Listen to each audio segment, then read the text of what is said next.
Bonjour tout le monde, j'espère que vous allez bien. Alors, un petit cours spécial Rosh Hashanah, je vais vous donner quelques conseils, ségoulottes et explications de Yom Hadin. Vous savez, les Chachamim me disent comme quoi le travail de ce jour-là, notre travail à nous, ça va être la Hamtik et Hadin, de adoucir la rigueur. Et afin d'adoucir la rigueur, les Chachamim nous ont donné plusieurs ségoulottes à faire ce jour-là, qu'on va voir aujourd'hui. Première ségoula de la journée, il est rapporté dans les livres Kedoshim que c'est important de dresser sa table de Rosh Hashanah le plus tôt possible, ne pas attendre la dernière minute. C'est une ségoula pour la parnassa et la protection à la maison. Donc messieurs, mesdames, j'ai fait exprès de dire messieurs, veuillez dresser vos tables le plus tôt possible afin d'être prêts pour Yom Hadin. Deuxième ségoula, c'est important d'acheter un nouveau couteau. C'est une ségoula pour la parnassa. Les chassidim, ils font tout ça. On achète un nouveau couteau, on le trempe au mikvé, et on va l'utiliser la première fois quand on va couper le pain du motzi. C'est une ségoula pour avoir la parnassa cette année. N'achetez pas un sabre, ça ne sert à rien. Achetez un couteau normal. Troisième ségoula, avant d'allumer les bougies de Rosh Hashanah, mesdames, c'est bien de mettre 18 € à la tzedaka ou 18 shekels, tout dépend où vous habitez, de mettre 18 € à la tzedaka ou dollars à la tzedaka, parce que la valeur numérique de 18 c'est chaim, c'est chai, et on demande à Akadosh Baruch Hu que grâce à cette tzedaka-là, il nous accorde la vie. Une autre ségoula pour vous, mesdames, la veille de Rosh Hashanah, c'est bien de pétrir du pain et de faire la bracha, parce qu'on sait qu'à Rosh Hashanah, Chava Imenu, elle a fauté avec Adam Arishon, donc pour réparer la faute de Chava, on pétrit du pain. Ensuite, il y a la fameuse les simanim qu'on va tous faire Rosh Hashanah à la maison. Alors, on a l'habitude, tous nos enfants, ils connaissent la chanson, la pomme trempée dans le miel, etc. Donc ça, vous l'écouterez avec vos enfants. Le Gaon de Vilna, il dit que la plus grande ségoula des simanim de la feuille de miel, c'est la pomme trempée dans le miel. C'est un moment de être ratson, c'est un moment où Akadosh Baruch Hu, il écoute toutes les tfilotes.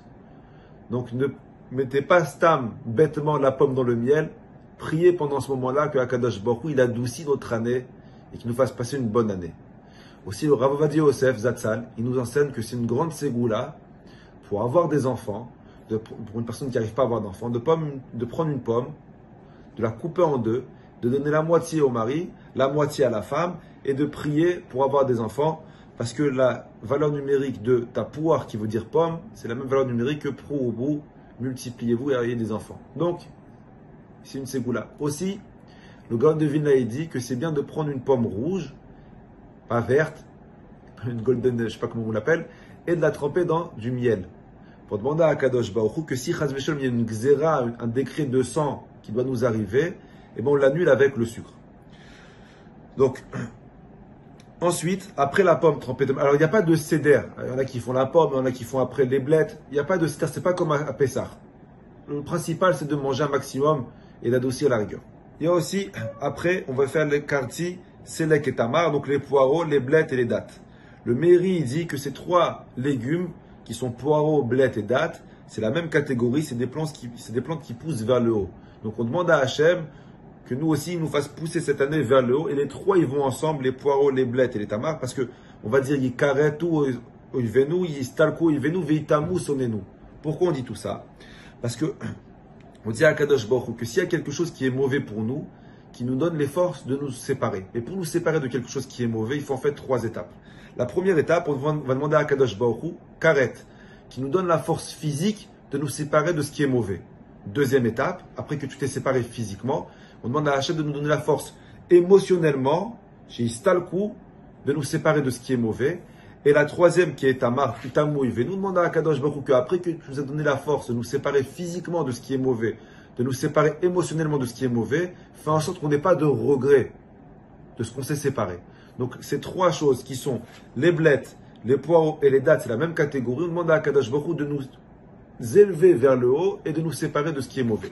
Ensuite, on va faire la rimone, la grenade et les haricots. Donc on va demander à Kadosh Baruch Hu, Shir, Bous, Riotenu et les sésames, que nos mérites ils se multiplient. On demande à Kadosh Baruch Hu de sortir tout le potentiel qu'il y a en nous. Et de la même façon que les graines de la grenade, ils sont difficiles à enlever, alors c'est dur pour nous de sortir notre matériel, mais on demande à Kadosh Baruch Hu de nous aider afin de sortir tout le bien qui est en nous. Ensuite, on va faire la courge et la délat. On rapporte qu'à l'époque du Beth Amikdash, on puisait de l'eau avec une feuille de courge. Donc on demande à Kadosh Baruch Hu de puiser en nous toutes nos forces.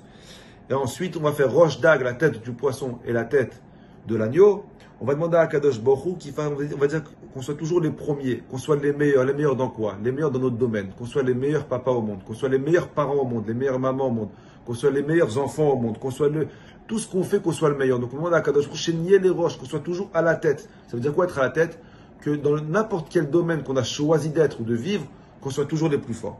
Le principal, Rabotai, on demande aussi à Hachem avec le poisson de nous protéger de Einara. Le principal ce jour-là, c'est de prier. Priez à Akadosh Baruch Hu, et chaque chose que vous mangez, priez un maximum que Akadosh Baruch Hu il adoucisse notre année et qu'il nous fasse passer Shana Tova Tzikatevu Vetzichatemu Lechaim Tovim Ul Shalom.